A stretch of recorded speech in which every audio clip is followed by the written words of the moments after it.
السلام علیکم ورحمۃ اللہ وبرکاتہ۔ ناظرین، آپ دیکھ رہے ہیں میرے یوٹیوب چینل شاہراہ علوم 26 اور آج کی خاص خبر۔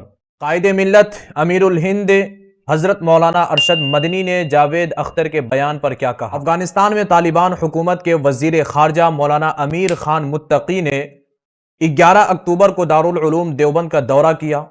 اس دورے کے بعد کچھ مخصوص طبقوں نے اس پر شدید رد عمل دیا۔ اسی دوران معروف و مشہور ایڈیٹر مصنف جاوید اختر نے طالبان کے بارے میں ایک بیان دیا جو بہت تیزی سے وائرل ہو رہا ہے۔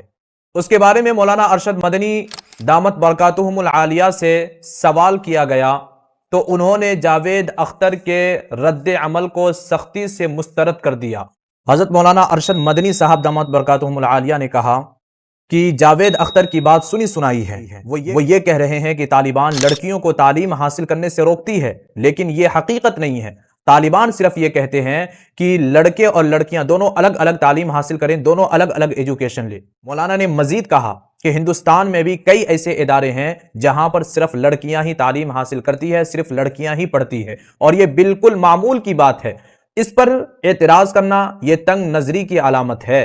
مولانا ارشد مدنی نے جاوید اختر کے بیان کو شرم سے جھک جانے والا تبصرہ قرار دینے والوں پر بھی تنقید کی اور کہا کہ میں جاوید اختر کی سوچ سے اتفاق نہیں رکھتا، ایسی سوچ ہی معاشرے میں مسائل پیدا کر رہی ہے۔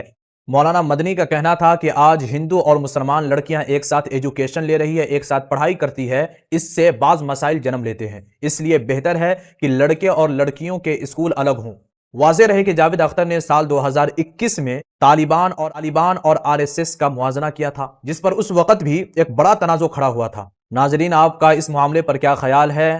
کیا مولانا مدنی کی بات درست ہے یا جاوید اختر کا موازنہ؟ اپنی رائے کومنٹ باکس میں ضرور دیں، ساتھ ہی ویڈیو کو لائک کریں اور ہمارے یوٹیوب چینل کو سبسکرائب کریں تاکہ آپ کو ایسے ہی اہم اور غیر جاں بیدار خبریں سب سے پہلے ملیں۔